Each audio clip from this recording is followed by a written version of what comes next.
Kimeu. I'm a clinical psychologist by profession, and I'm the secretary for the counseling ministry. Thank you. Good morning, everyone. I'm so happy to see all of you. Karibuni sana. My name is Dr. Rachel Mtiti. I'm a developmental and a career psychologist. Thank you. Praise God. My name is Pauline Kipto. I serve the counseling ministry as well as the women's committee of this church. And I have a background in counseling psychology. Thank you. Praise the Lord, church. Praise the Lord again. I want to thank God for this opportunity. It's a blessing to see you here. I really give all the glory to God because there are souls here who are waiting on Him. My name's Tabitha Chepkoech Maweo. I'm a counseling psychologist and a child therapist, and I serve in the ministry, counseling ministry and divorce and separated ministry. Thank you and God bless you. I'm not the only man. Our brother Kibet is not here with us. I sent an apology. But I'm Reverend Okeo. Huh? Anthony is also around somewhere there. So we have several. This is just a leading team, but we are few men in there. Yeah, as you have heard, my name is Reverend Matthew Okeo. I was requested to be the patron. I think I'm becoming patron of very many things in this church, but I'm glad that I'm there serving with these ladies here. Thank you. In absentia, I will introduce our founding member, Mrs. Fidilora Mumo, who is currently relocated to her home church in the village. She's our founding member. And then I want to recognize the other counselors within us. We are a big body. The ones you saw are just the lead team. Kindly, the other counselors, please stand up and wave so we see you.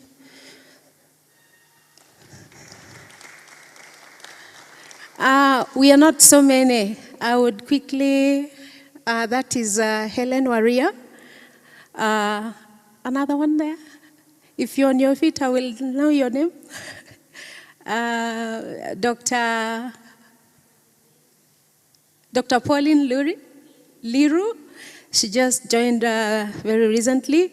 Veronica there, yes, and sorry?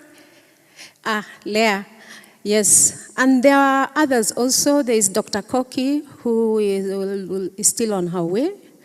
So these men and women you see, some absent, are qualified counselors.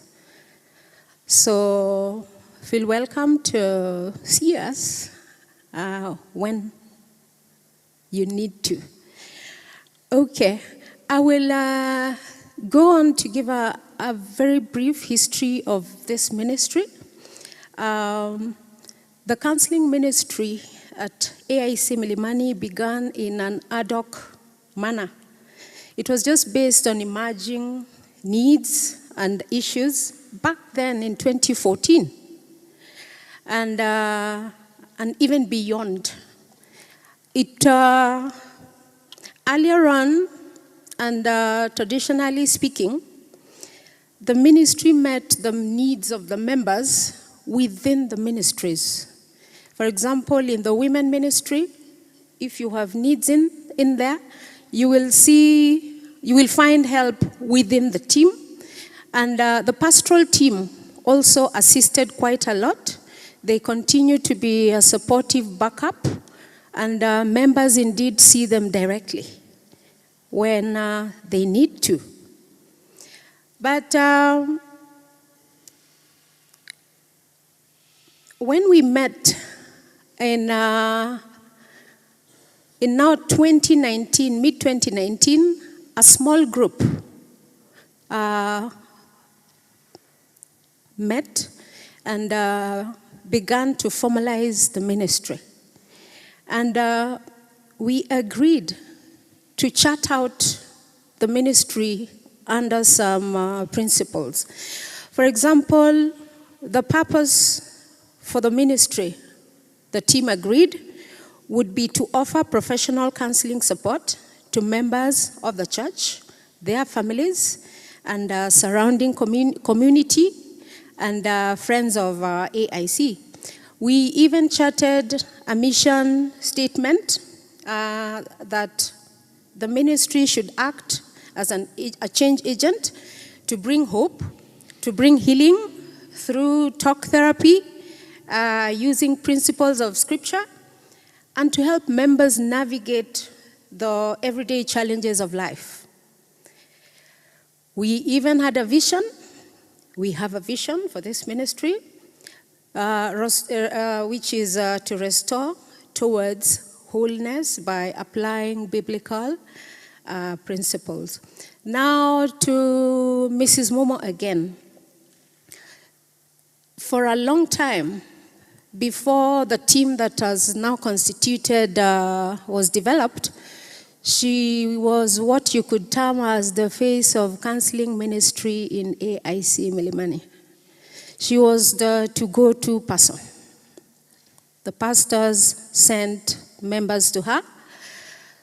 So she's a professional counselor with great experience. I would like us to clap for her in absentia for her great contribution to the ministry. We are really grateful to her. So she has nurtured us. She is slowly handing over. And now, that is a little history on where the counseling ministry has come from.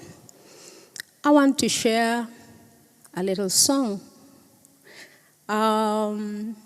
This song and scripture is awash with very many words of encouragement. And Matthew 11:28 embodies the mission of the counseling or a counseling ministry very well.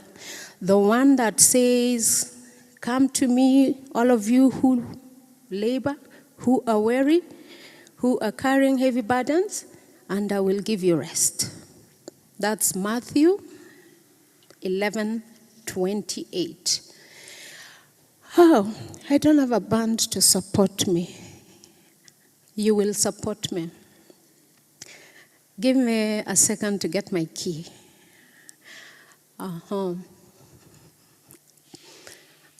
There is no problem.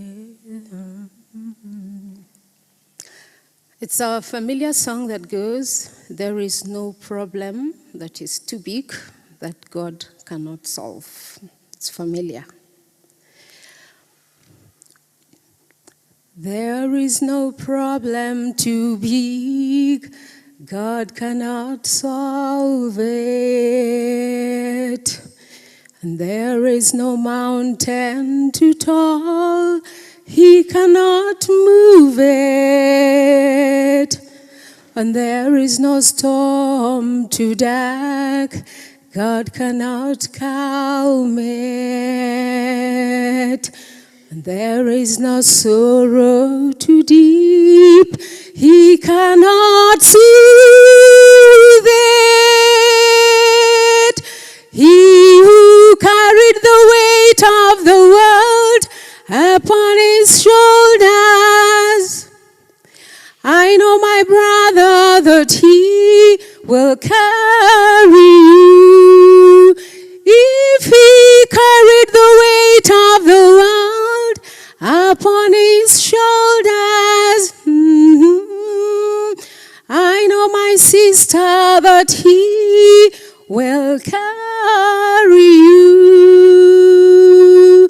Well, He says, "Come unto me, all who are weary, and I will give you rest."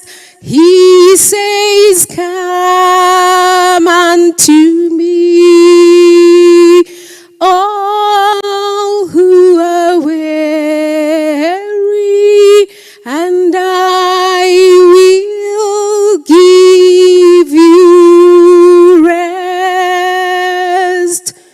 So there is no problem too big, God cannot solve it.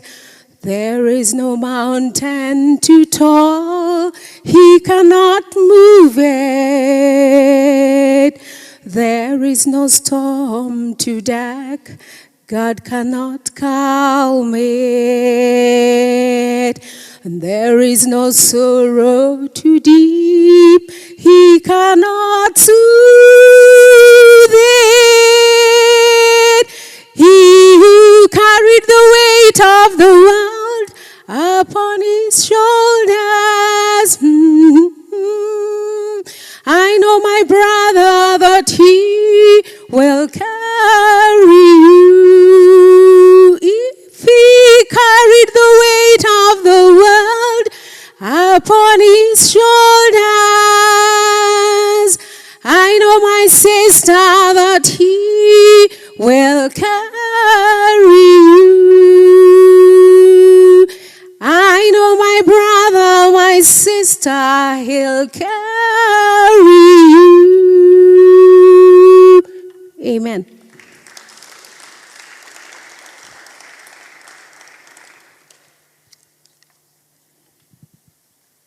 Thank you. Let's appreciate her once more.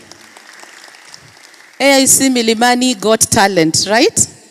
You've seen how she's pulled those notes, eh? That's nice. So I want to move on to the next item on the program and invite Dr. Rachel Muteti to take us through the next session. Thank you so much. Bwana asifiwe. Yes. I'm here to introduce the speaker. We have a seasoned speaker with us today who has come with a lot of wisdom, but above all, she's a very humble person that I can attest because I've known her for more than 6 years. She has taken me through a journey that today I celebrate that I knew her and have been able to learn from her.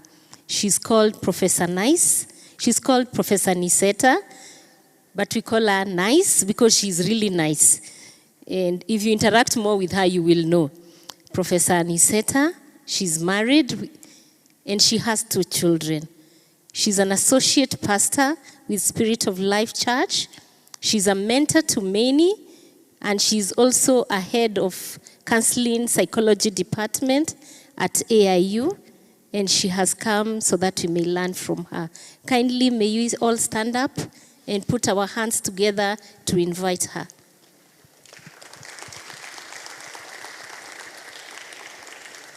Karibu sana. Let's pray together. Heavenly Father, we want to come before you this morning. We thank you, dear God, because you have given us an opportunity to come and learn at your feet.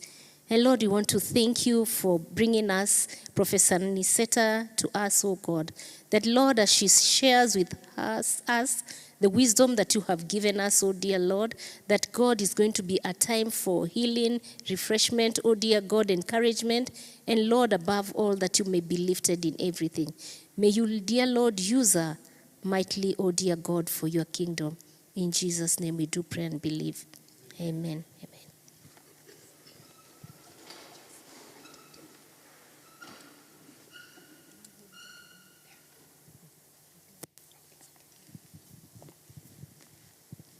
Good morning and praise the Lord. You can hear me from behind? Is my mic on?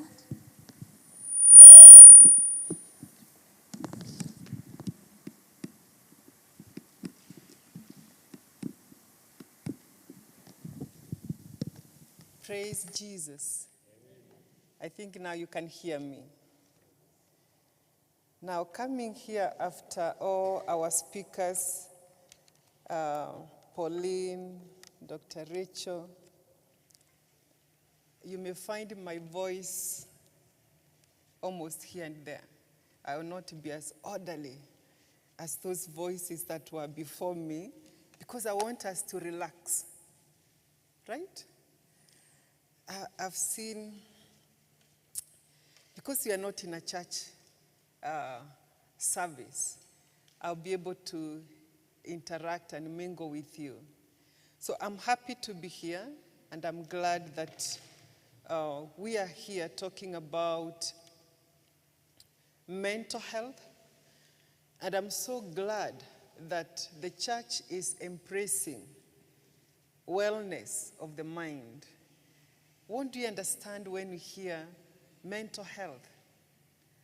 There is a lot of stigma when we talk about issues of mental health, and especially in a church setup. Why is there stigma? Do you find somebody stigmatizing you for having caught malaria? Yeah? No. Or having broken your leg? But when we get to mental health, you hear people saying, oh, that one has broken up because of 1, 2, 3, or is not able to put himself or herself together. But that is not the case. Mental health is simply the wellness of our mind. And our mind can get equally sick the way the physical body can be sick, okay? So when somebody comes with stress issues, depression issues, psychotic cases, let's embrace them and be a support system, because it can be anyone, okay? Yeah, so today we are looking at grief and loss. And I want to make it very simple. I am not now addressing like a class. I want us to talk one-on-one as, non-professionals, so that we are able to pick it from that point. So if I ask you what you understand by loss, what would you tell me? I don't want an academic answer. What is loss? Anyone? What is loss?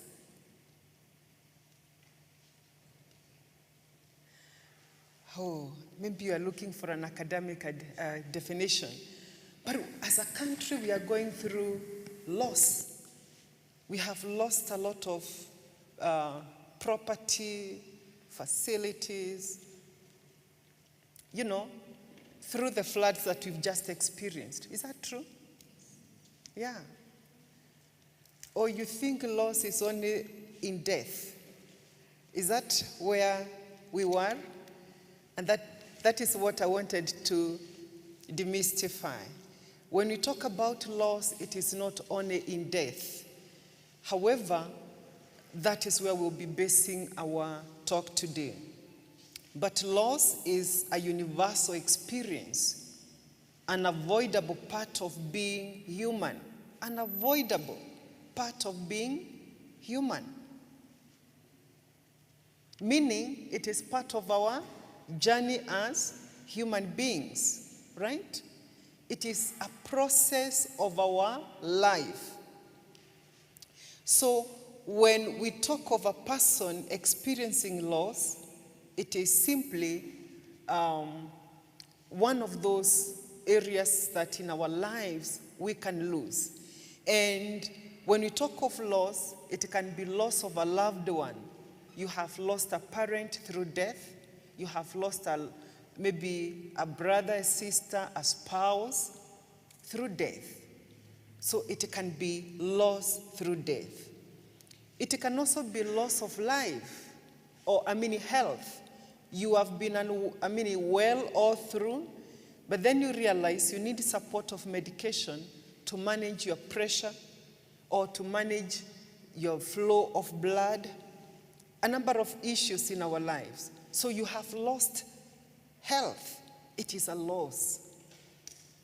You can lose a spouse, or you can lose a relationship, like in marriage. So we say you're going through divorce or separation. It is a loss, okay?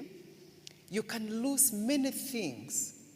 Now, why we are saying loss is part of human being is if I ask each one of us to tell us anything that you have lost, even in the past 1 week, you'll hear, oh, I have lost my phone. I have lost my pen that I was gifted somewhere. I have lost, a friend who has relocated, so I'm not going to be seeing them quite often. So we go through different losses in life, and how do we express that? Our body is wired in a way that it picks what is in the environment. And when it picks it, it has a way that it expresses it. The way you can respond to something, okay? So how we respond to whatever we lose is what we call grief, right? How we respond to what we have lost is what we call grief. So it is actually, it is what now we call as the process of emotional reactions to the loss. We all react differently. Like for instance, if we saw a lion coming in, we will react differently. There are those who will freeze and just be stuck on their seat. There are those who will run, they don't know even where they are running to, in a blind corner where you cannot even get out. But they are running, they are on the run. So our bodies react differently because we are wired also differently. So you don't tell the person who ran, hey, where were you running to? That corner doesn't even have a door. Oh, why were you just seated instead of taking off? And you cannot tell this person who is reacting by just freezing. It's wrong to freeze. When there's danger, you take off. Or it is wrong to run where you don't see the next place to get off. So we react differently because we are also very different. Just like the same way Dr. Rachel is not the same as me in my height. Neither Pauline, I cannot even match her. If I sang here, some of you will be trying to look at, did I hear a frog somewhere? Because I don't have the key, not the way she was pulling it, So we cannot be the same, all of us.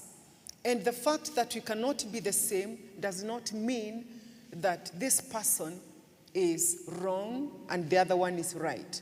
In mental health, we simply want to make it that this is the kind of a person you are, and how best can you react to that. So today we'll be looking at how best we will understand different stages of loss. We will understand different way of looking at grief, so that if maybe our patron here, Matthew, is processing the loss of his sister, he doesn't expect Dr. Rachel to be processing the same, because this process is factored in by quite a number of factors, such as the relationship you had with that person you have lost, or the gadget that you have lost, or the relationship that you have lost.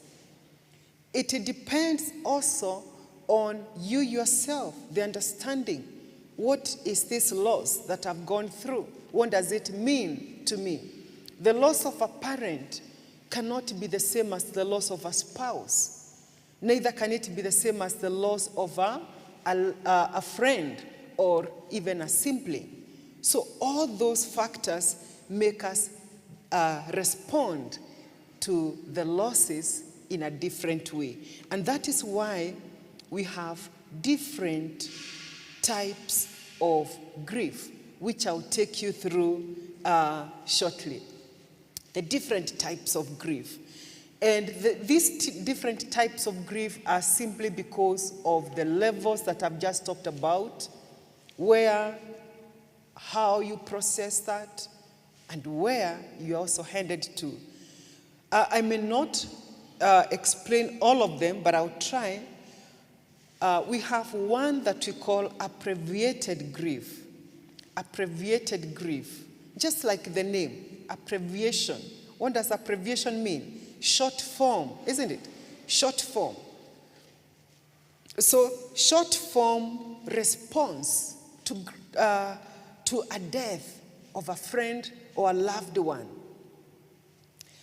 And sometimes you may not realize you have actually abbreviated your grief. It is maybe sometimes other people will tell you, you have been alone in this. I mean, you have taken a long time in this. But this may be factored in again by several factors, whereby you have,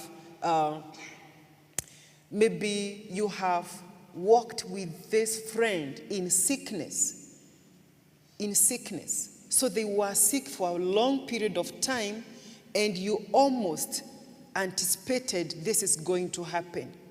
And because you started grieving way before this person departed, so you realize you may not now grieve their loss. It is short because you had started it earlier, okay?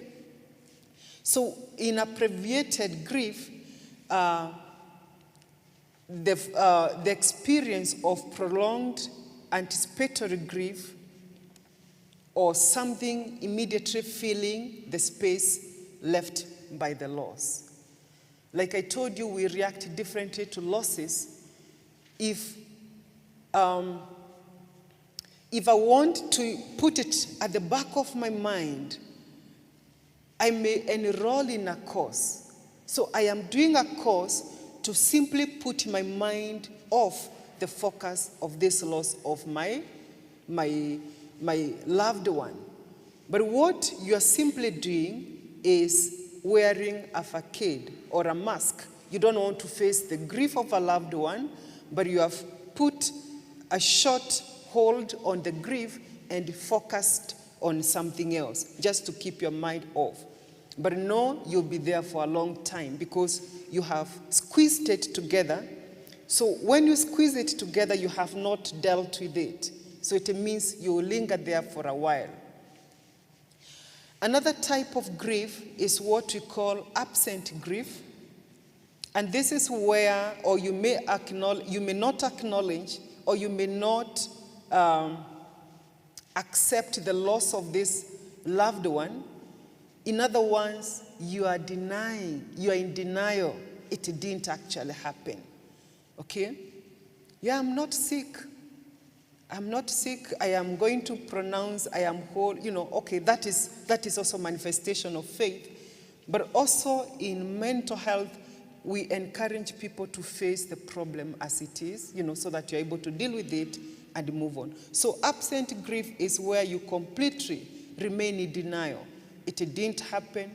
I know my spouse is coming back, so you have not even faced out the clothes of your spouse because you're hoping one day he or she will slip back, So they hold on to the stuff instead of clearing the room and being able to move on. You are in denial, so it is completely absent.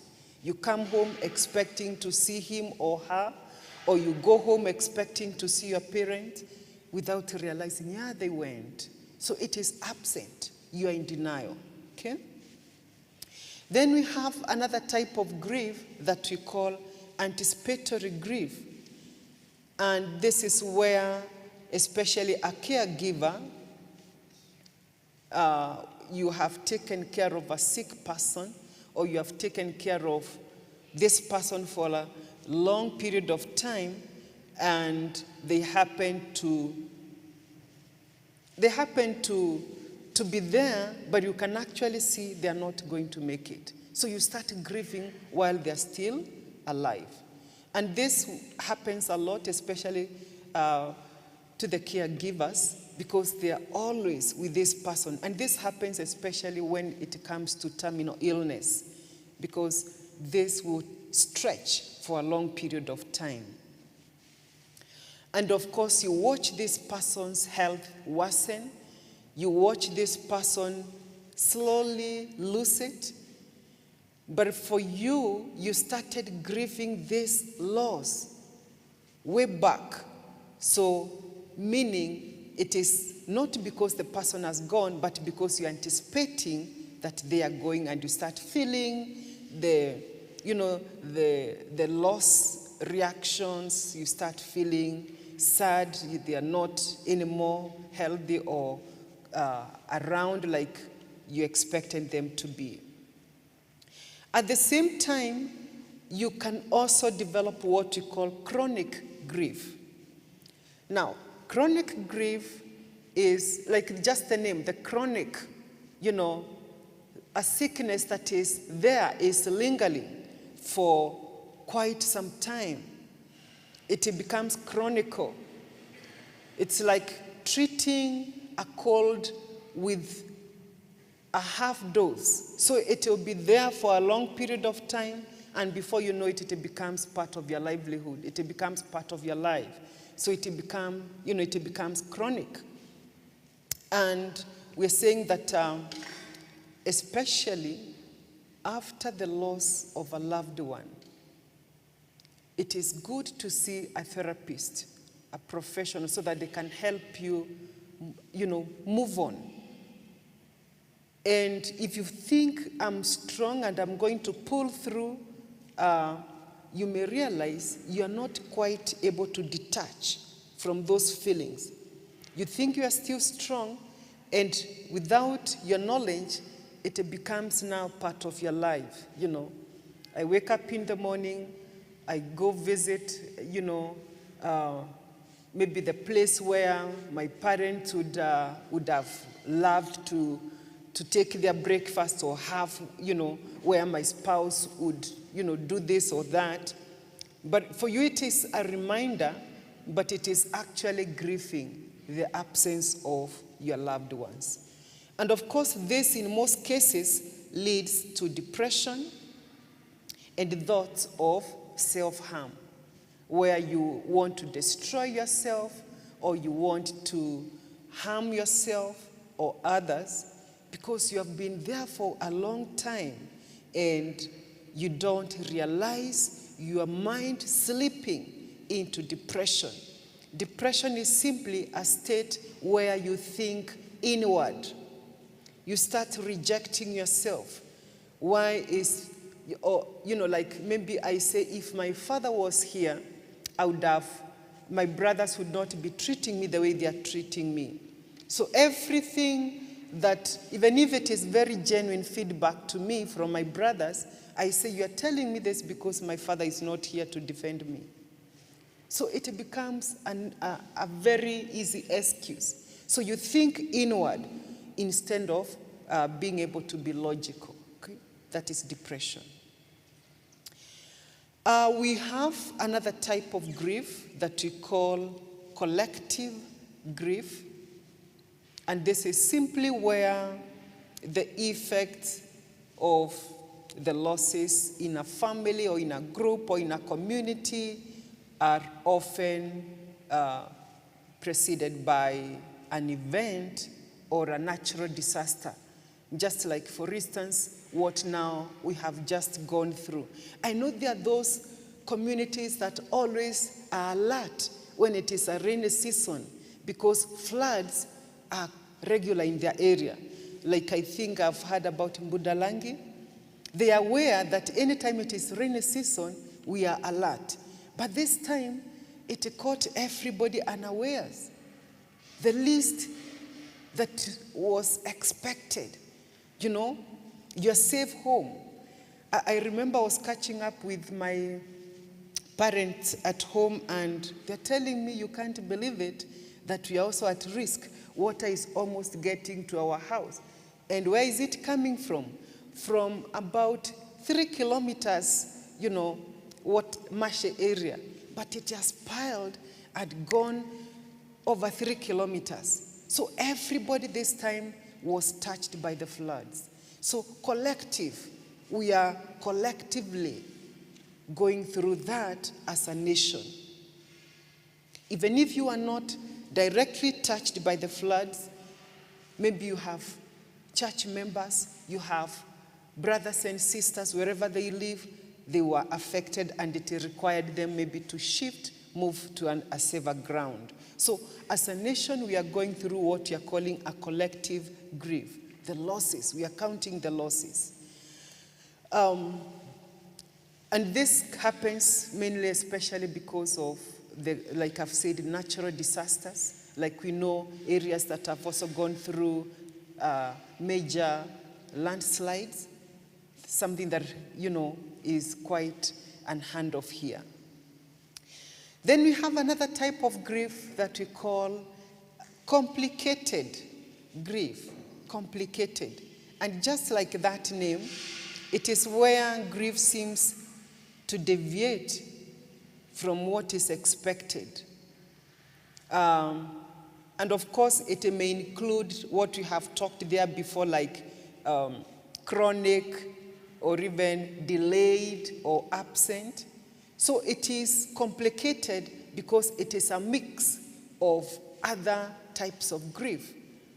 Maybe I have not mourned my parents, so I have that normal grief of the loss of my parent. And before I know it, like we are saying, the floods swept my animals.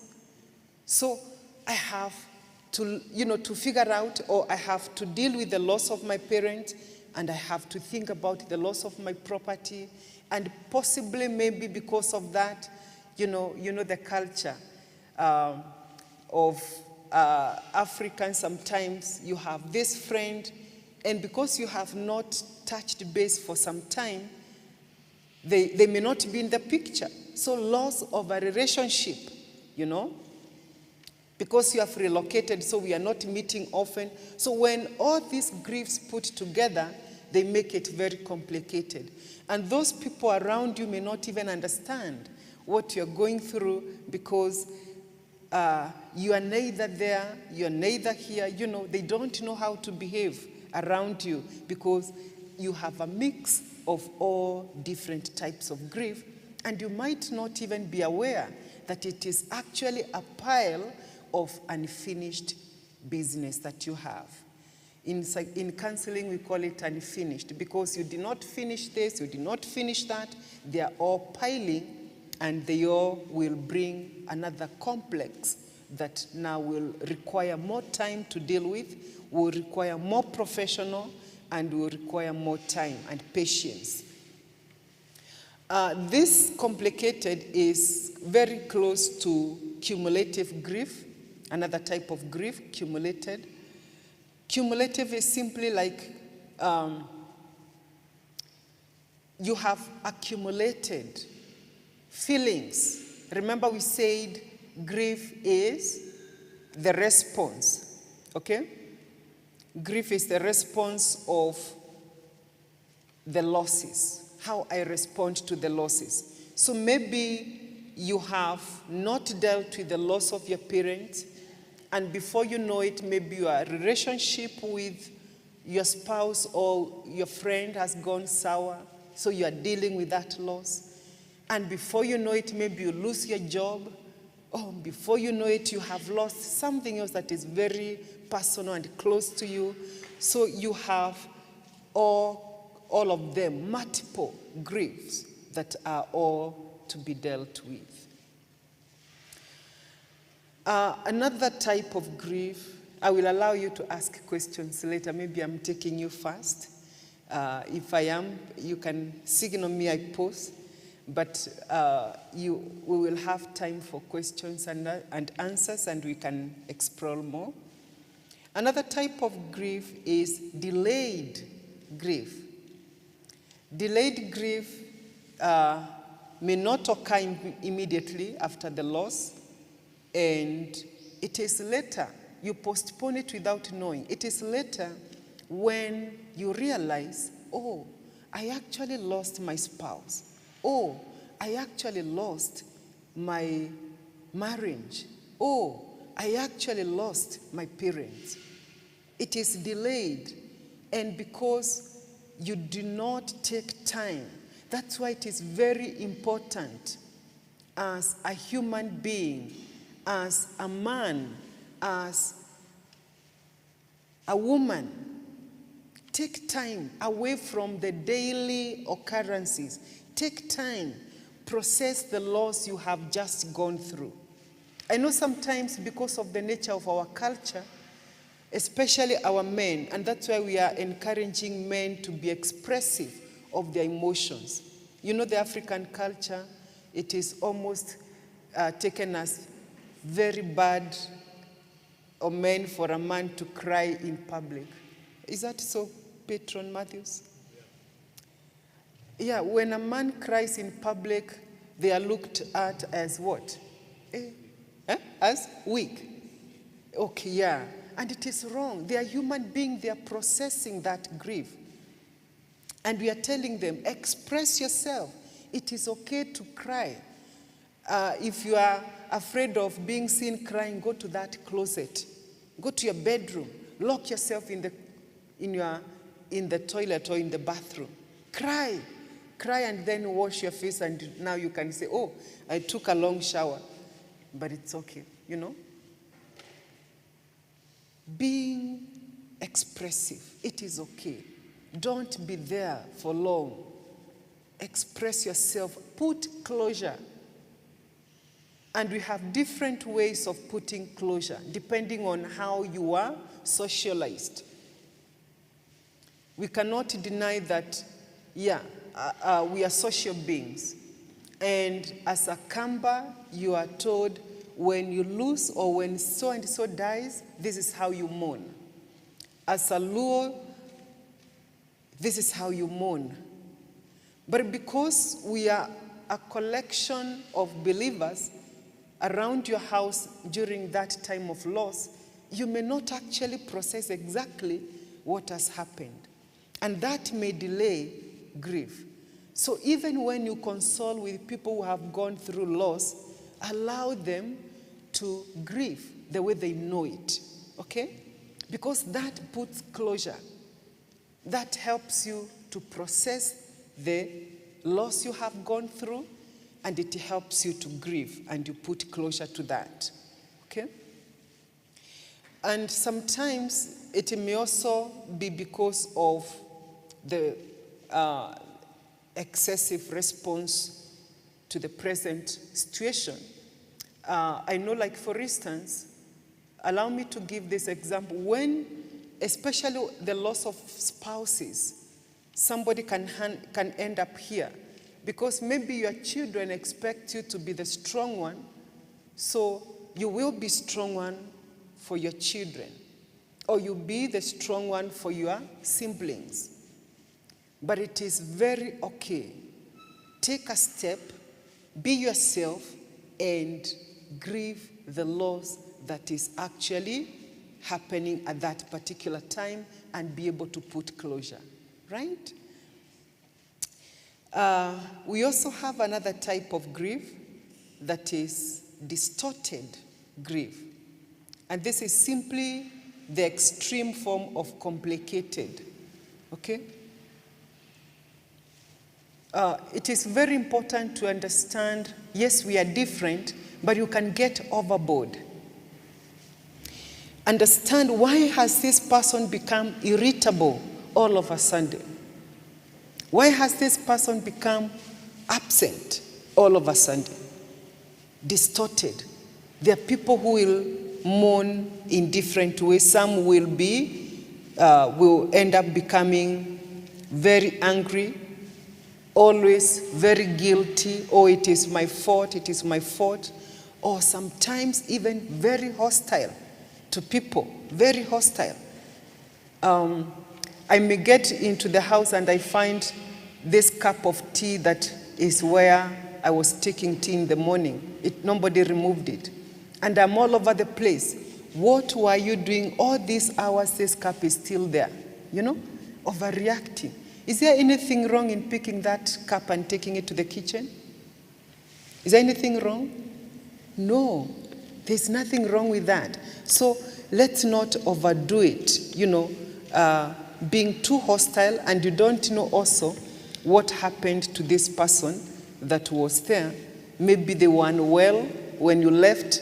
They actually went back to sleep because they are feeling unwell. So when you find that cup there, don't be so hostile because it was not removed. Find out, oh, how was your day? What was happening during the day? To just be able to understand where were they at so that that cup is still there.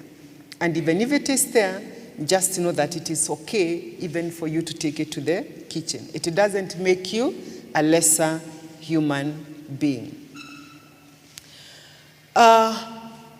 Another one is inhibited grief, which also may not always be outwardly visible. It is concealed. There are those who want to process by just being quiet. You will not see it. It's not that they are not grieving. They are. But just the way they have put it, it is inhibited. It is not outward. Okay? And of course, it may result from a conscious effort to maintain privacy or keep emotions hidden from close friends. And sometimes this especially happens with men. Well, I know women can also be, but men, because they don't want to be seen, at their most vulnerable situation, at their most weakest, because they were taught you must always be strong. And I want to talk to our women as well, as we relate with our brothers, as we relate with our fathers, as we relate with our spouses, as we relate with the male figure. How do we treat them? How do we relate with them? How do we socialize them? Because we have to help them be in touch with their feelings, with their emotions, and be able to handle them in a healthy way. But when we tell that boy, hey, stop crying, boys don't cry, what are you telling that child? What are we telling that child? Huh? Or when they go there and they hurt themselves, you're telling them, shh, be strong. Men are meant to be strong. But this day when you see your husband crying, you feel like, oh my goodness, if he cries, where will I be? Huh? But it is okay, isn't it? It is okay. They are emotional human beings as well, right? But it's just that we need to help them process that type of grief, right? Then that is also very close to the next type of grief, which is masked grief. And masked grief, it means you, of course, now we are very familiar with the masks. We just came from an era of masks throughout. So they are wearing a mask. You cannot see, this is not the real Niseta you can see here. Okay? I'm masking myself. But the real me is hidden. And the minute that one services, you'll say, oh, this one is different. But it is because they are grieving in a very hidden way, and it is important to help them to process and be able to come out from that loss. And then we have what we call the normal grief. The normal grief, while there may not be what we call typical way for everyone to grieve, normal grief is considered to be when emotional intensity surrounding death, especially, gradually decreases. Gradually, okay? We are talking of gradual, because if it is apparent, really you cannot, nobody can replace that position of apparent. True? If it is a spouse, no one may replace that place where your spouse was. Or if it is your sister or your brother, there's a way you related with them and nobody will fill that space. But with the time, it will normalize and it will decrease and you begin to return to normalcy. You begin to be happy again. You begin now to find joy in the daily activities. You begin to enjoy this moment. Because when you're grieving, you're living in the past, isn't it? The loss is in the past. But now you are able to live, you are able to experience the present. Okay? And that we are saying with the time. With the time. And you have to be deliberate about this. Remember, yes, it is loss, but you have to be deliberate about growing out of that, move on and try to allow normalcy to return back to you and those around you.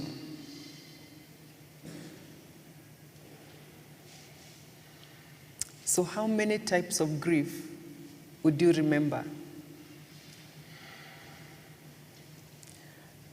I'm not only a speaker, but I'm also a teacher, and I want to know whether you're with me.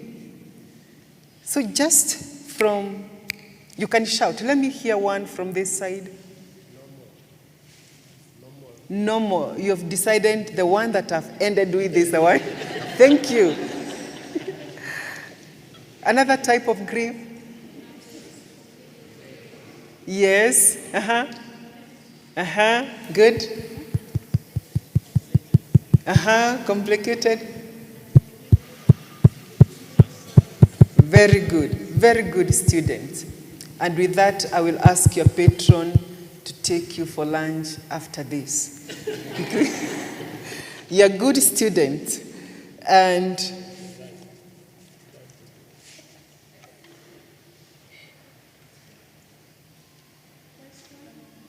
you want to ask a question before I proceed? Okay, we can have the mic.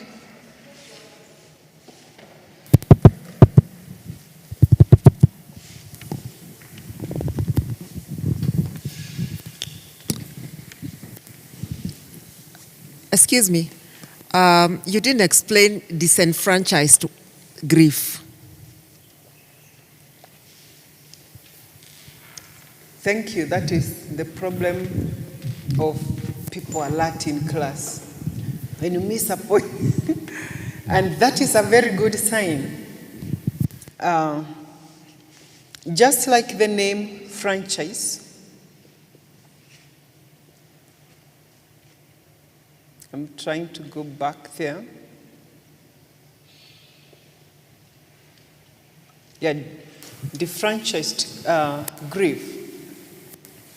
Just like its name, it is simply when others do not recognize the importance of the loss. Okay? Others do not recognize the importance of the loss, such as death of an ex-partner, or even of a pet, or even of a colleague, because people will say, oh, it is just another co-worker. Society may consider the loss as minor or not legitimate. That is why it is very important to be very mindful. This is where we practice mindfulness. I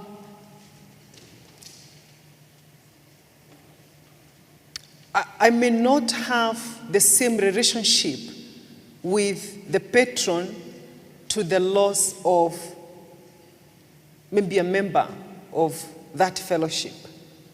Might be I was closer to this member, or maybe the patron was closer to this member.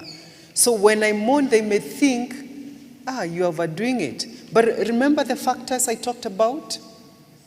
So we attach ourselves differently to different losses. I remember when I lost my first phone. You know, it was picked from my handbag in a matatu, and I immediately asked my neighbor, I think the person who has alighted over there has gone with my phone. Could you kindly call this number? And the fella picked the phone. But because I guessed he was in an area where there were many people, he went on talking his own thing, so he was not even responding. And I was ready to buy back my phone. Why had I moved that phone up to today? It was my first imported phone. I imported it myself. I know, of course, all of them are imported, but you know where so it was very personal to me. And I had bought it a good fortune. I was like, my goodness, it had not even lasted a month. So it was very personal to me. And then people are like, just a phone. You know, it was not just a phone. Okay? So the same, we will mourn different people differently because of the relationship we had with them. Attachment, the attachment we had with them. You might be the same, you might be 10 siblings, but the way you will mourn the loss of your parent will be very different. All of you, very different, because of the relationship each one of you had with them. Then don't tell maybe this last one, huyu anajifanya, because anafikiria we will baby him or her the way my dad babied him. It may not be that. Might be every time your brother or your sister, the last born, went home, there was always a ripe banana for her or for him from the father or the mother. Like I know Rachel would get a hug from the father. So the elder sister may not say, "Hey, Rachel, it is not the same. Isn't it the same father, my father?" But we related at different levels, okay?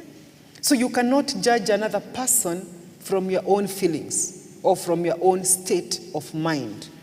And that is the same thing in mental health. You don't look at another person with your own understanding of anxiety, of depression. I don't understand why this one is overdoing things. This person is not overdoing things. It depends with the attachment they had with that relationship, right? So it is wrong for us to judge another relationship with your own understanding. Am I good now? Thank you. Yes, you have another question over here? Professor, I'm not sure if we should take questions in between or we finish, because we have 2 sessions for question and answer. Okay. Perhaps if we could write our questions, then we could ask at the right time, please. Thank you. Thank you for that. You have saved my head. Let's look at what do you do when you're grieving. But before I go to what you do when you're grieving, let me just take you first of all through the symptoms of grief, which is at the end, before I can come to that. Are you able to tell you're in one of those griefs or not? How can you tell? So the symptoms, you may experience tiredness most of the time and out of the ordinary. You are tired all the time and you're wondering, I'm walking a little bit and getting tired. Why am I so fatigued? Okay? Unexplained headaches is also another symptom. Unexplained headaches. And maybe at this point, I will want to say, stop treating your headaches. How many people have Panadols or paracetamols in their pockets? Remember we are in church. Let's be truthful. Thank you for being honest. But now, that is also what we call drug abuse. Okay? Because it has not been, has it been prescribed? No. You're abusing that drug. And you know what a Panadol does? I will explain that in a very short time. And since we have said we have just started these teachings, we'll keep on connecting.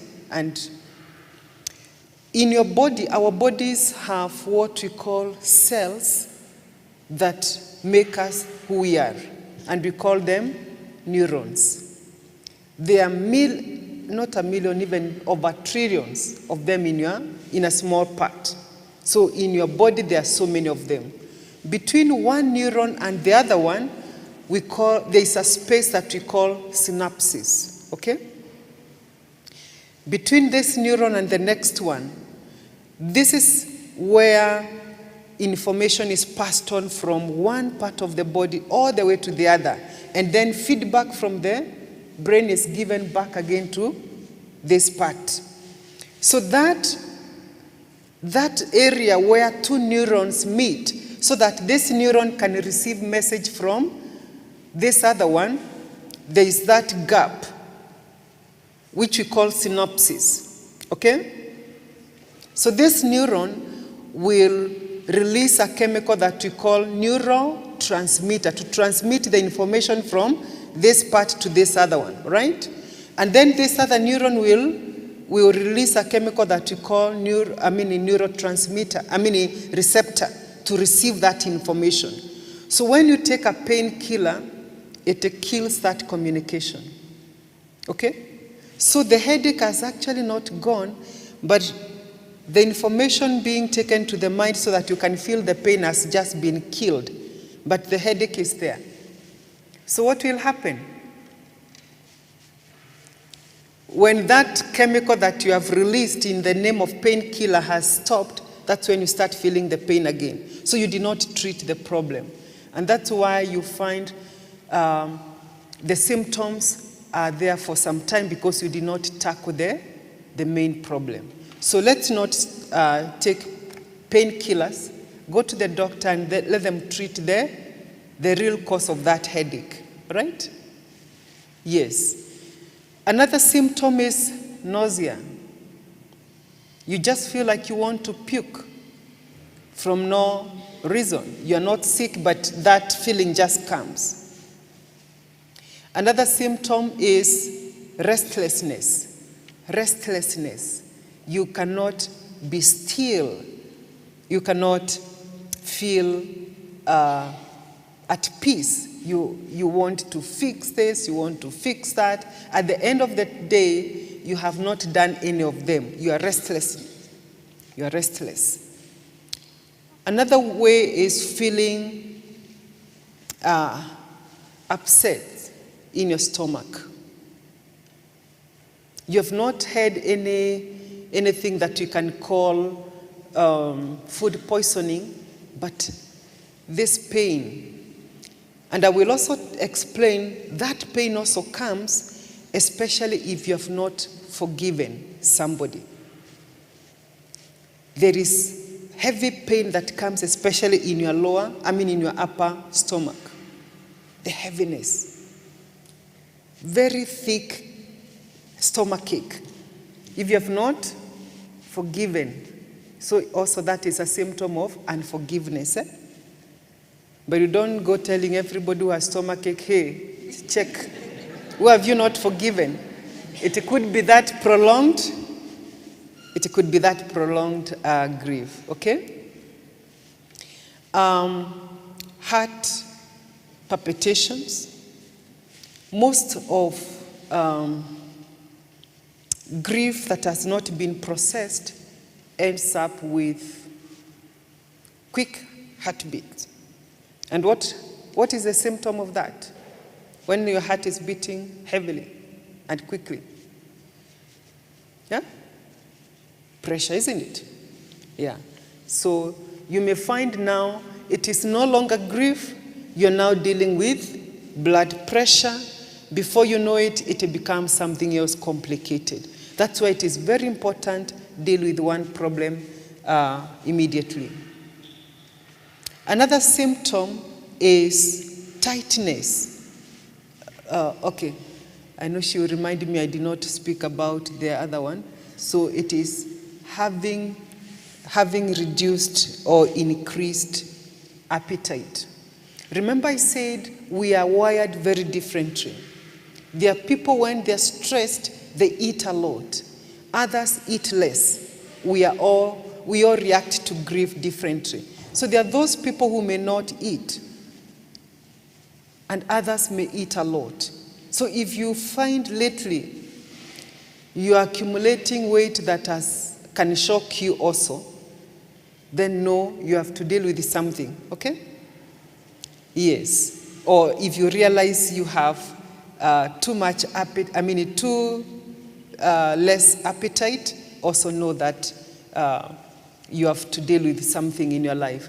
And sometimes you may not realize that you have grown big or you have grown small, but your clothes will tell you, people around you will tell you, oh, you are wasting your muscles a lot, you know, and take that positively. Tightness in your chest or your throat. I don't know how many people know that feeling.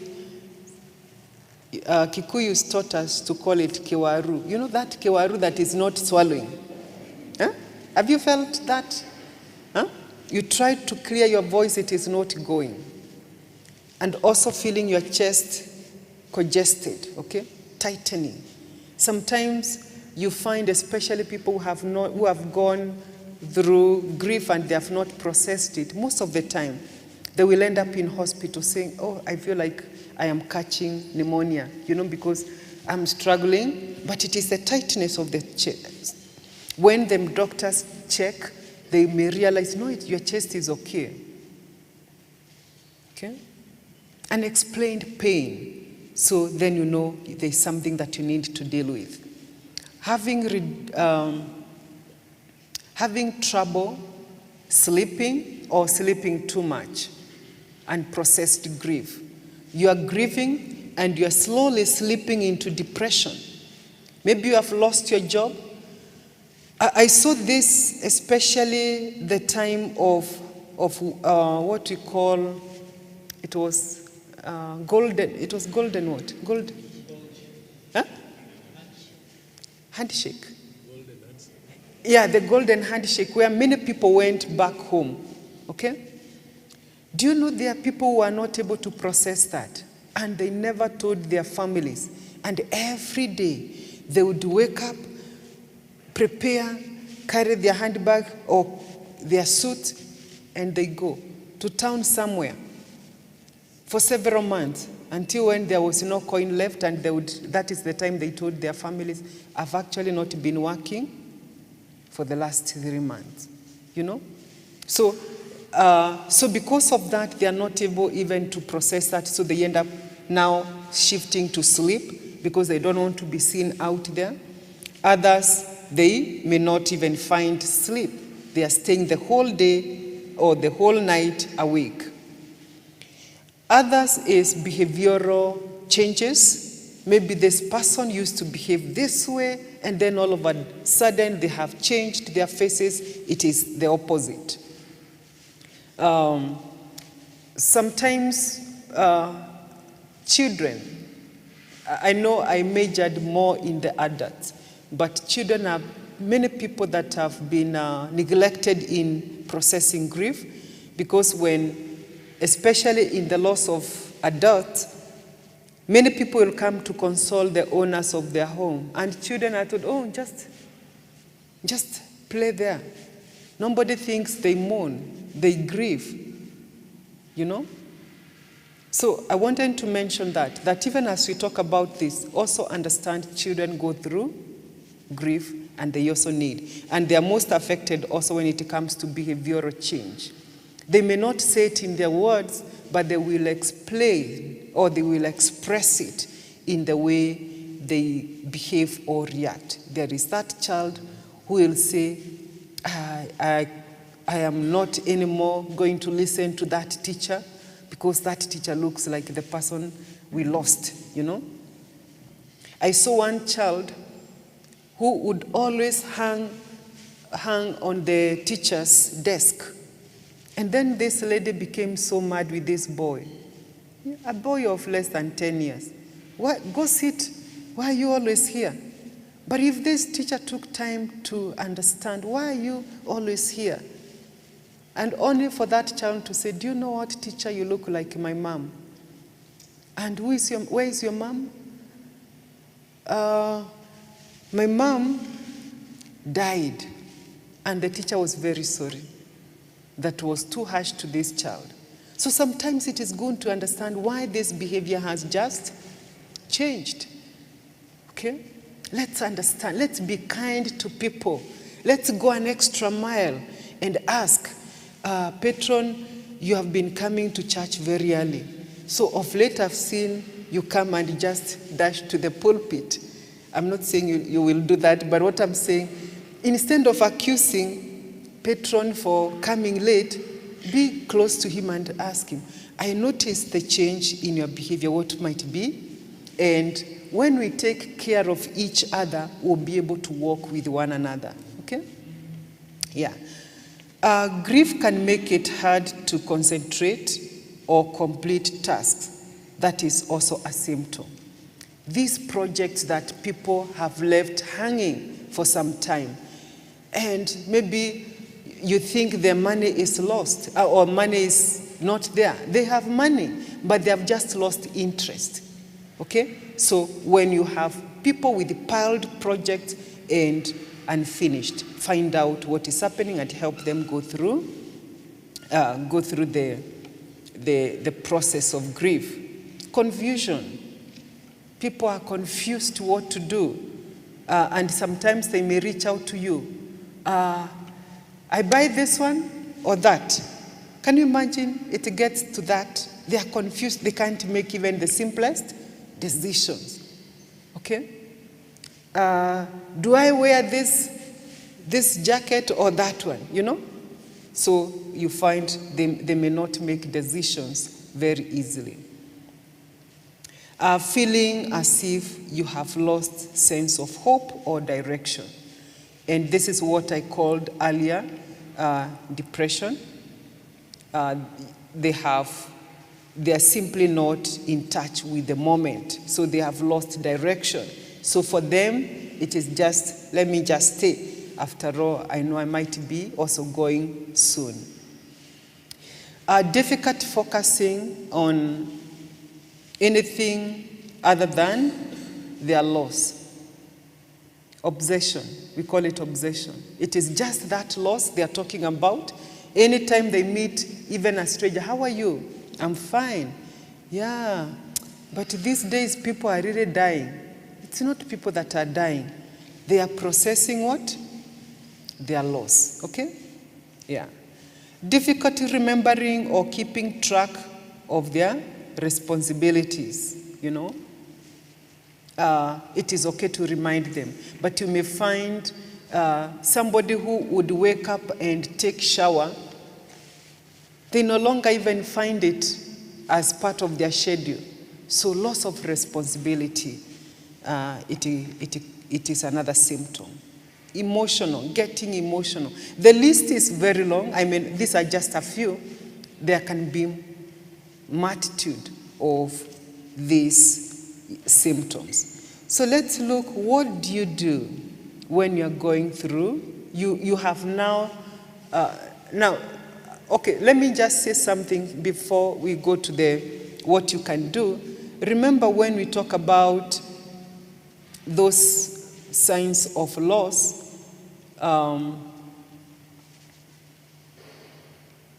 you may find yourself with 2 or 3 or even 4. But sometimes you have not that you have gone through any loss. Now, we call them symptoms because they interfere with your daily running of your life, okay?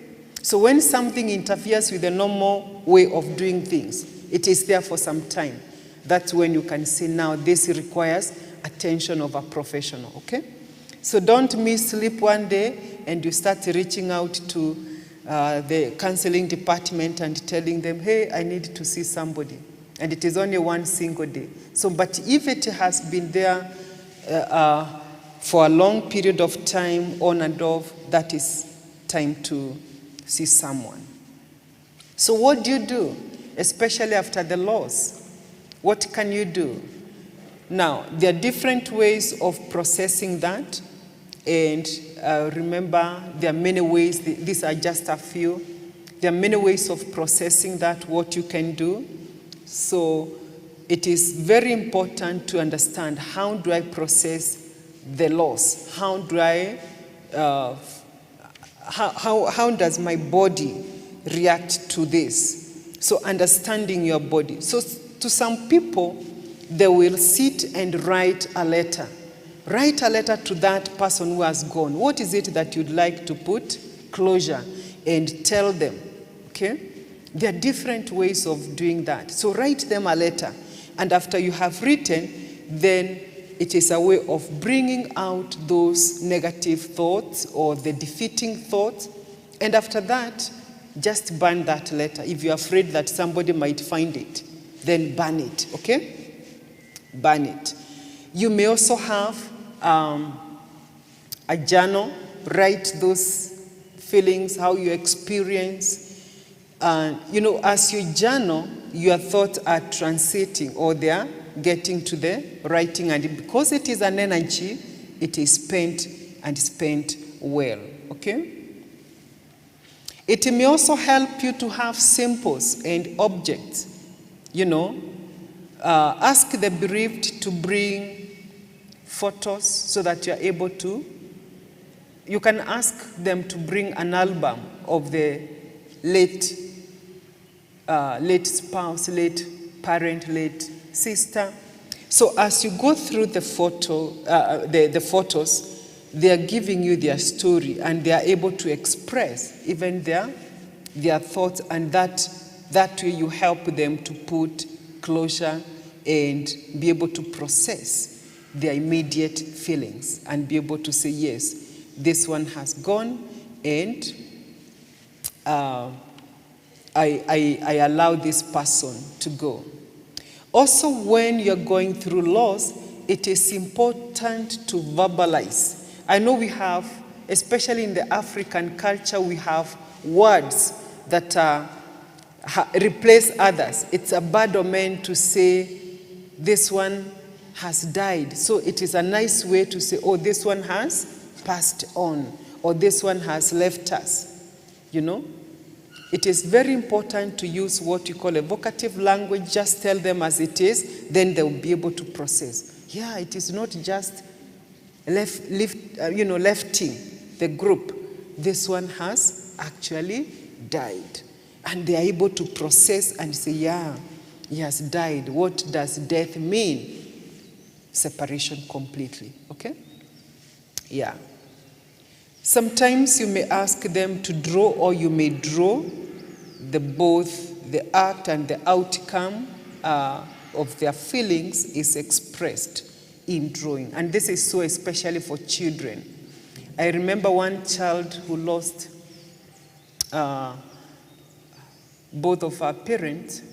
So in the art therapy, you ask them to draw. Do you know what this child drew? The wedding of her parents. And what did that mean? You know? So you ask, what do you mean by this? That my parents have gone to marry where? In the next place. Because they died in an accident, so they left at the same time. So this child drew their wedding photo. So, and the child explained and said, yeah, they have gone to marry the other, so I will also be born to them in the other side. Do you see how they are processing? And when you allow a child to draw, then ask for that story. What do you mean by this that you have drawn, right? Then the other one is what you call cognitive restructuring, which is done by professionals, just helping people to cognitively think again. Because, for instance, in their minds, they have, this is how my spouse or this is how my sister meant to me in their mind, and that is the picture they have. So being able to shift that picture and tell them, now your sister is not there, now this is how you look at it, okay? So restructuring the way they process and think. Sometimes you can have what we call memory books, whereby you help them create memories of the deceased or this loss they have gone through, and that they are able to, to make a collection of the story or their day with this person or with this object they have lost. And let me quickly now take you the stages of grief. Now, number one is not denial. I can see there, yeah, I will correct that. But the first one is shock. The first thing after the loss is shock. You are shocked. So and so is not anymore with us. Okay? So what, as a human being, you will get is that, oh, how did it happen? So they are shocked. Then they may get into denial. No, it is not true. I know one day he will come back. One day he will come back. And so they are there. I saw this lady who lost her husband, and every morning, she would put breakfast for her husband where the husband sat, at the dining table. And she did that for a while. Before now, she could replace that space. So she was in denial, and she knew that her husband maybe will service and take that breakfast. Denial. And then now when you realize, yeah, he's not coming or she's not coming, anger. Why me? Why did it have to be? Why did God take my loved one? If really God loved me, why did he take that one? Why did it have to be me?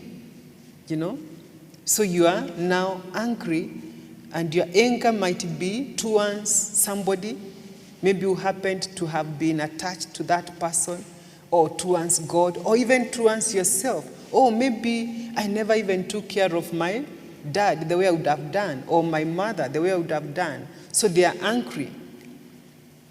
Then they will start bargaining. God, if you return him, because I know he can come back, even before that burial day, I will do 1, 2, 3 things. I will be in the church choir. Now I will even be in the department where I've been always asked to be. I will do. You are bargaining, but it may not happen. But to them, they are bargaining. And when they realize it is not happening, they slip into self-defeating thoughts, what we call depression. And they are there detached emotionally, feeling defeated, not wanting even to see people. But eventually, they go now to acceptance, where they eventually now embrace the reality that it is true, actually, our dad left. It is true,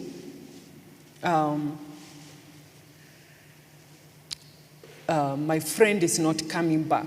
It is true, I've lost that, So they come to reality and they accept it. Now,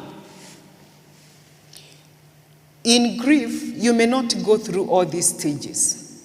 And also, they are not stepwise. We are not saying you go through shock, anger, bargaining. They may be jumbled, okay?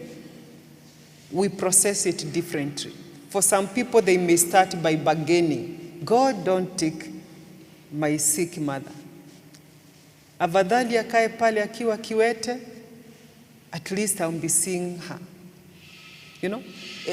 So it may start from anywhere. We all process it very differently. So it is important to understand the stage where the person you're dealing with, or where you might be as the person grieving. Where are you? Are you in the shock stage 10 years down the line? Are you in the denial stage? I know my child is coming back, so I have not even cleaned her room. I have not even given those clothes. You're still hoping one day, you know? Are you still bargaining? God, I'm just walking in town, but I know one day I'll meet with my friend. And you know that is not so. It went. Okay? Where are they? Is it in depression? They don't want to be, to come out and accept, yeah, this is it, I have to move on. Where are you at? I know you may not be the one, but you have somebody that you can help. Where are they at? Are you able to identify the stage they are? Are you able to walk with them, help them? And I think with that, I would like to allow, but I want to end with this. Never try to fix grief, okay? Never try to fix grief. And resist the need to try to. Don't stop someone who is crying or comfort them. I know at times we feel very like we must be saying something when you go to console. No, just being there is enough support. Okay? It's enough support. Just tell them, when you're ready to talk, I'm here, I'll listen. Or when you're ready to, what can I do for you? When you want something done, I am here. So being there is enough support. And it is very, very helpful. Don't think that you must be talking. Some people don't want you to talk. But just when they turn and see you, they feel good. So I know sometimes we don't know what to do when we go to help those who are grieving, because you don't know what to say. No, you must not say something. Just be there and be part of the support. In other words, what I wanted to say is that in grief, form a support system, okay? It is very helpful, and your family might be and is the best support system because they are close to you. And in case where you don't have the family, then the friends. Form a support system. Somebody that you can talk to, you can scream at, and they are able to understand you. I'm not a media person, but this one struck my mind and my eyes when I saw somebody said, hey, I have found a safe place for you where you can go and scream and nobody will ask you. Yeah? When you're grieving or when you're going through a loss of a job, or you want to scream because it is an energy, you want to spill it out. And please do that. Okay? Do that. It is allowed. Don't stop somebody from crying. If that is the way they can process it and put closure, do it. If it is like Pauline, where she comes from, they roll and scream. That is okay because that is how they do it. And at times, when you find them rolling and screaming, they just join. Others just join, and then they ask, who has gone? Because it is part of their way of putting closure. So just do it. If that is how you process it and be able to move on, please move on. Okay? That is the social part of human being. Just the same way we have the biological way of human being. Just the way we have, the way we think, the cognitive way of, the way we are. The social way is the other way. There is something that you are told by your parent. Just the same way that what your parent told you is food is only that which you know is food. And that's why when you go to that hall where lunch, patron will be treating you for lunch, if it is there, somebody will go and say, wow, there is no food here. And then another one will wonder, listen to that one. All these 12 types of food, there is no food. I think they are sick. But because they were told, fish is not fish until it is in its bones. But you have put what? Fillet. Another one was told, ugali is not ugali until it is that one from the portion meal. So somebody is wondering, what are you doing with the githeri for lunch and dinner? Surely when it is for breakfast, So what I'm trying to say, just the same way you are told this is what you call food, there is a way you are socialized and you are told this is what, or this is who you are. Please allow people to process grief and their loss the way they know it. Let's not judge them. If you cannot roll like Pauline, it is okay. Do it the way you know it, okay? And it is okay. So I think with that, I want to allow... Let's appreciate her for this session. Makofi ingine tafadhali. You have some more slides?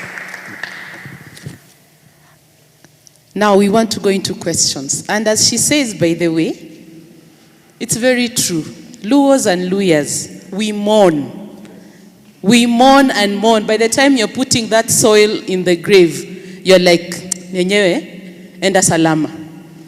The other day, I had someone, and as you talk to them, she's just lost a son. And you're quick to say, I'm accepting because it's God's will. Am I on a stage? By acceptance, you're on stage? Stage 5. Yeah? You say, I've accepted, it has happened, and it is God's will.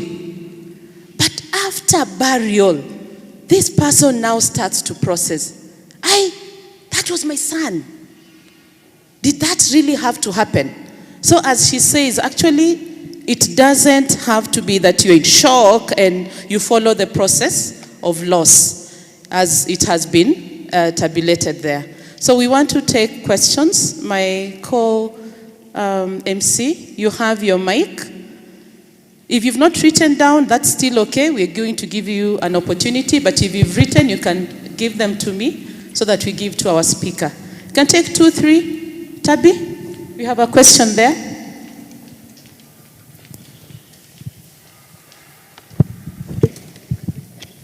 Good morning. Oh, it's afternoon. My name is Margaret, and I work with children. Okay, I have 2 questions. First, because of children, and then the other one will go on a religious part of it. I work with children, and we usually have these kids who lose their parents. And there is this tendency that we go there, we get people, even before the kids are alerted that one of their guardian has already left them or has died. Everyone is crying, making noise. What is the process that needs to be done to these children so that they can start healing in the right way? The second one, and I'm sorry to say this because I'm in a church, it happens mostly with us Christians. When we go to grieve with someone, the first thing that most of the people who have arrived in that house will start saying, all things happen for good for they that love the Lord. And this person, as someone has just died. Yeah, I wanted to get the professional view about that.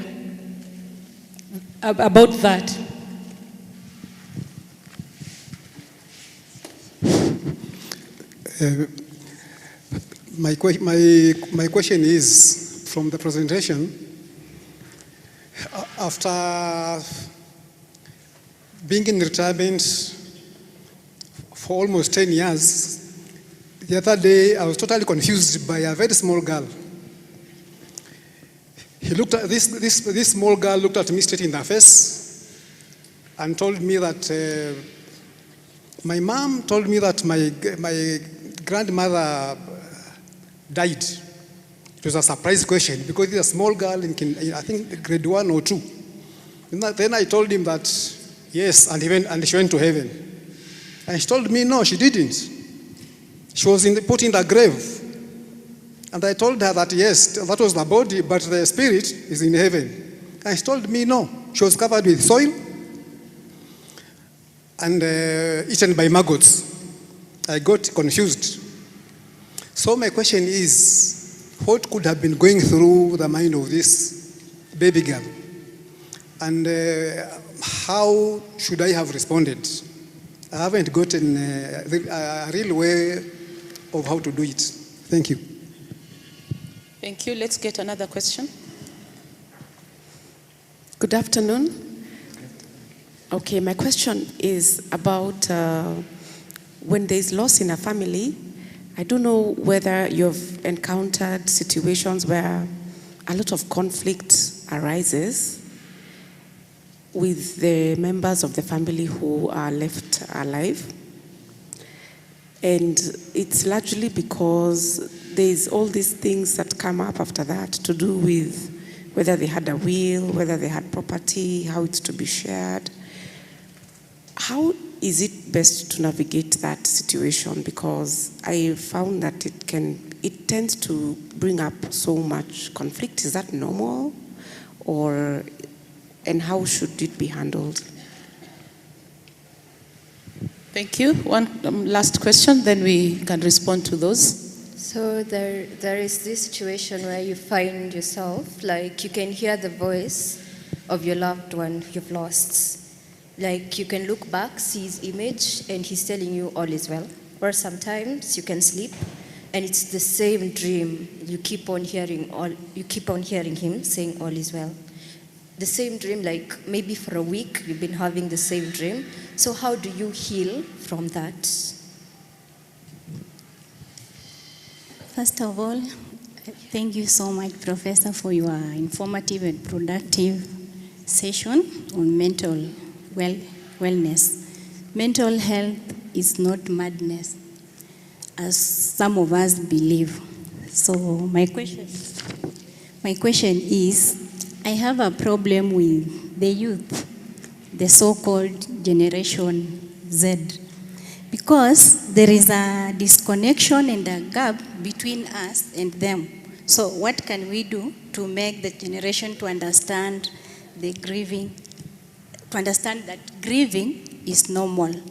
Because the other day I lost my sister and we went home, and when we were mourning, we were crying, singing, but the daughter, she was looking at us as if we were embarrassing because she got married recently. So she looked at us as if we were embarrassing her because we were crying. The mother had died. And I didn't actually understand. As we speak now, I have her in the house, and she didn't cry, the mother. Now she's feeling sorry. She's in the house. She doesn't talk. So it's like a burden on my side. Another one, I just want to ask Professor for a suggestion. Is the government having any program for making mental health in primary school a common course? Thank you. Thank you. You can respond to those. Thank you. So, children and mourning, how do they process that? Now, like I said, we process information very differently. For children, it's not the way the adults do. So how do you inform a child that maybe their loved one is gone. And there's no, this is the way, that is the way. No. It is always very important to, am I affecting? Okay. I'm okay? Okay. It is always very important to first of all find out, where is this person at? What do they know about it? Okay? So if it is her, as the child I'm dealing with, I will go to her and ask you, what do you understand about death? So you pick from their point of knowledge. Okay? And that is very critical because I remember dealing with, and when I give these examples, I have consent. In counseling, they will tell you, you don't talk about anything unless you have consent. So I have consent to give these examples, but you don't have consent to use my examples. Eh? Okay? Good. So this adult lost her mother. The family lost their mother when she was, I think, 5 years. So during the burial of their mother, they were locked in the sitting room because the brothers, the father, they felt they don't understand what is happening. And that is wrong to assume. Okay? So you can imagine when this child was 5 years, now they are 50, and this is when it is eating them up. They can't hold themselves. How did they not tell us that we have lost our mother? Okay? So what am I saying? Find out what is it they know. Because children understand. They understand. I remember at one point, there is one I asked and I told them, do you know what has happened to your auntie? Your auntie has died. Do you understand what has happened? So tell us what has happened. She has gone to heaven. So at the burial, these children were looking up. Is auntie seeing us here now in the burial? You know, because that is what they understand. Then now you explain to them. Okay? So there is that which they understand. Pick what they understand and use that time now to educate them in a language that they can understand. Don't tell them it's death, your auntie was not good, so it's not heaven, she has gone to hell. No, we are not judges, but let them understand. Of course, you can introduce that as Christians to explain to them that we need to fear God so that when it is time for us to go, we go to heaven to meet our Lord. So there is that which they understand, use that knowledge.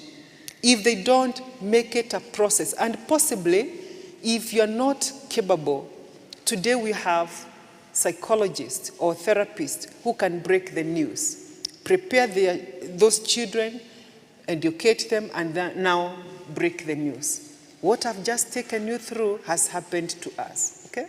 So they may need preparation before they are given. You can engage now a professional in that if you're not able to do it. So remember I've said there is no right way, but you just need to understand how do they process death, okay? So, yeah, for Christians, all will be well. I know that is a very common statement in the Matangas. It will be well, it will be well. You know, yeah, for them, it is not that statement they want.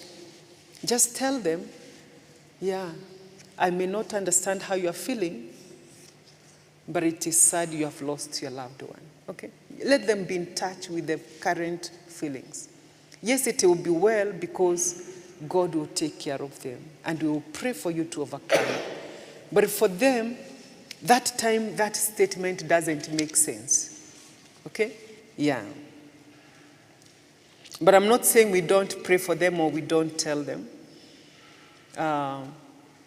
It is also, remember they might be in that place where they are already depressed about God. Remember, they don't need to hear anything to do with God. God killed because he had the power to save, you know. But for that time, maybe when you understand where they are at, don't tell them, yes, it will be well, but tell them we will support you where we are able, and prayer and all that. Yes, it will be well. Children and how they process it, I think I mentioned that. Yeah, conflict in the families when they have lost. We went through that similar thing. I experienced that, where we all took care of our mother, and by the time she was going, everybody was devastated.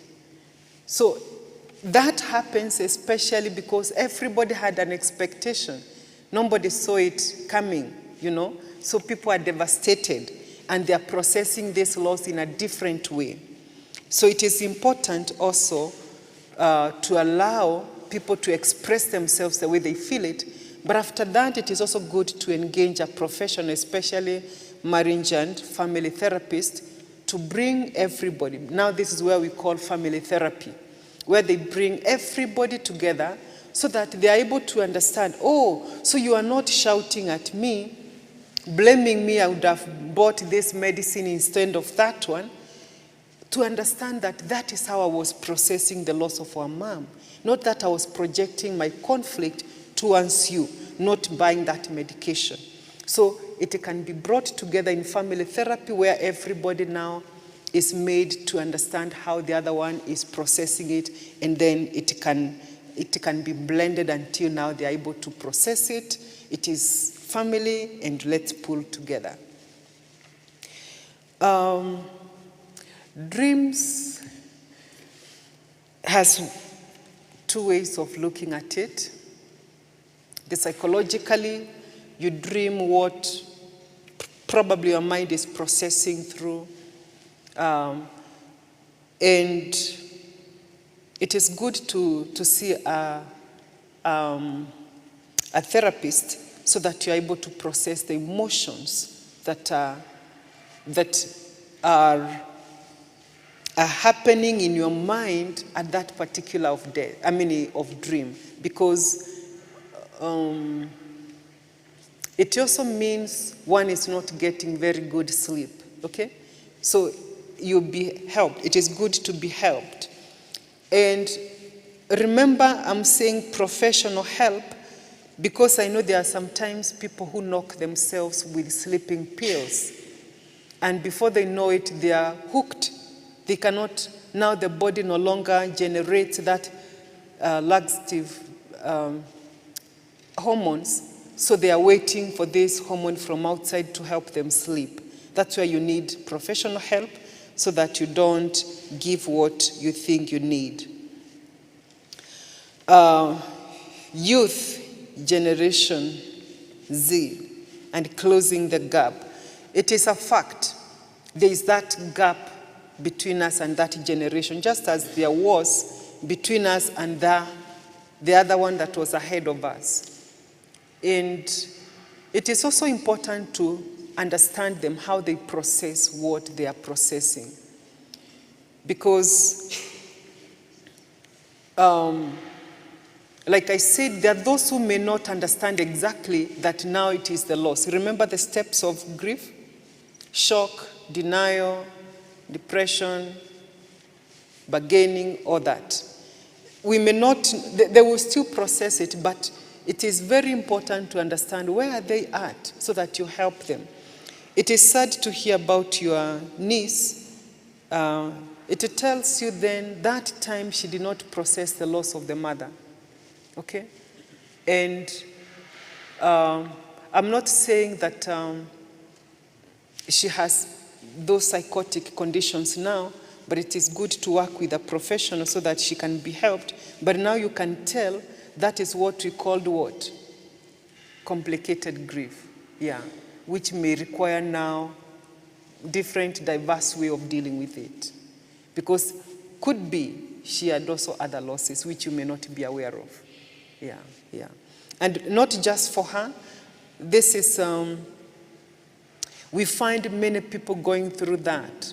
And you'll find, especially in Mathare, we have clinics for child and adolescent. We have adults, we have family. The same with Kenyatta. In fact, I'll tell you, Kenyatta Hospital has a free clinic for adolescents. Why? Why the youth? Why is the youth clinic free there? They don't pay. Because for a youth, I'm telling you, for a youth to tell you they are sick, maybe it's when they are not walking. Huh? They hold it very strong. So when you see a youth going to hospital, just appreciate them that they know that now they need help. So in Kenyatta Hospital, it is free. So use that facility. And it is also very important to know that, like now this forum that has started in this church, and I'm so happy that the church is embracing mental health. And now in this church, it's a full department. And when I listened to them as they introduced themselves, I realized you are very well taken care of. They are children therapists, adolescent, couples. So let those dockets be active. Reach to the youth even when you think they are okay. They may not be okay. Do you see, I don't know whether you have it here in church, where we have the youth, I don't know what they call this dance, they will have the song and they are dancing themselves out. It is one way to help them, paint the energy, okay? If they cannot do it in church, where else do you expect them to do it? So allow them and have now more active talks with them so that you can help them. Some of them have grief issues and they may be lost in those, groups. Encouraging peer counseling, okay? Other youth, because they are up there as the counselor, you can educate now the peer groups among the youth. Because like I told you, youth are very difficult people. They cannot tell you, now I'm not okay. But the peers are able to tell, so-and-so is going down. So they will take care of each other, and where they find it complicated, they bring them now to you as the leaders, okay? Yeah, I know, I don't know whether to speak for the government, but I know the body that was charged with mental health towards that. And that's where you find a lot of setups of counseling offices in every school are there now. But one thing I'll tell you is that we may not be quite there when it comes to mental health. Because remember, in African context, this was something that was embodied in the normal way of life. So today now we are shifting to the professional way. So we may take long, but I know it is being done. And that's why we have now the church coming in, the community coming in, and we also have now the professional ethics, even in church, but also private practitioners. Let's appreciate the work that is being done. And also as parents or as siblings, let's also seek the training, okay? And at this point, I invite you to come to Africa International University, because we have all the way from diploma to BA to master's to PhD, and we will equip you. And I'm happy that even also your patron said they are going to start a forum where everybody will be given the basic skills to deal with cases as they come. That's a very good move. So let's not be ignorant of the reality. When that opportunity comes, grab it and utilize that. Get that basic knowledge. And once you get the basic knowledge, go for the professional knowledge. Okay? Sometimes you may not all be professional, but have the basic. At least you can tell these symptoms, tell me something. It's the time now to refer to a professional. Okay? Yeah. Okay. There's a question here. I have experienced a prolonged 7 to 9 years anticipatory grief. I'm happy that you can make your own diagnosis now. You know which grief now you are in. That is very good. Tried to pray over it, but it is not getting over. How can I handle it? Yeah.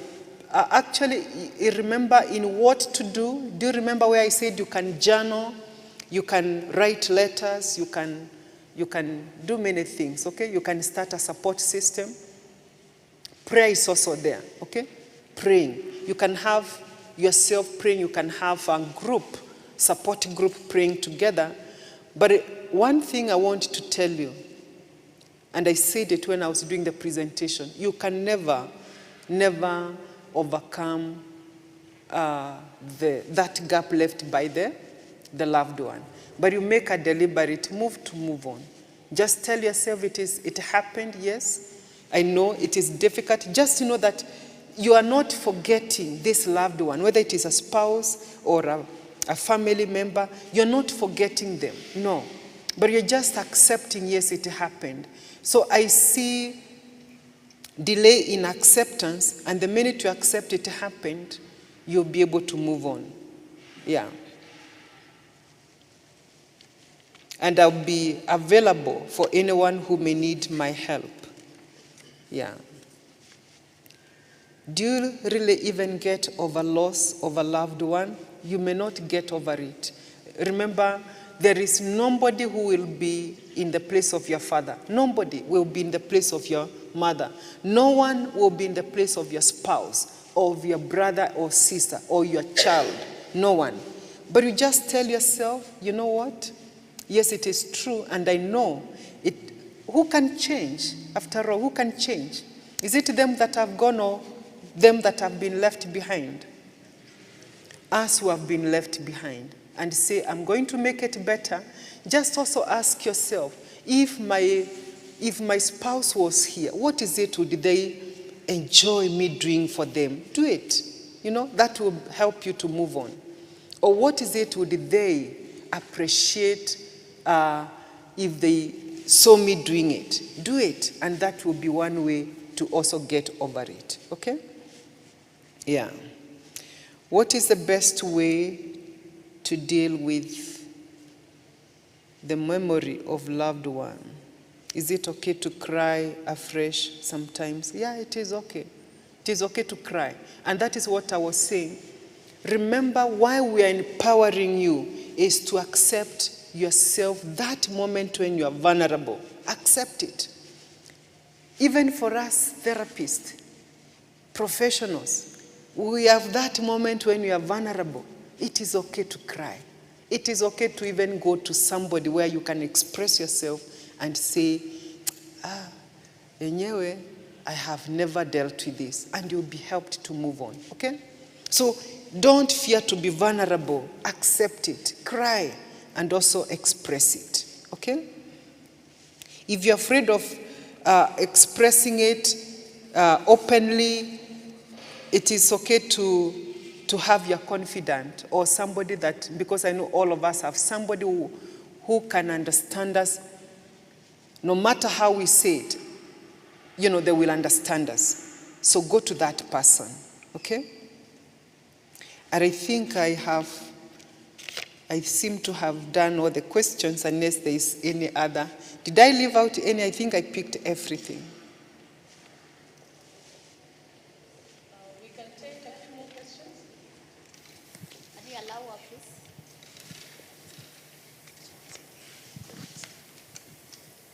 Thank you so much. I've learned a lot. Thank you for the invitation by Dr. Rachel.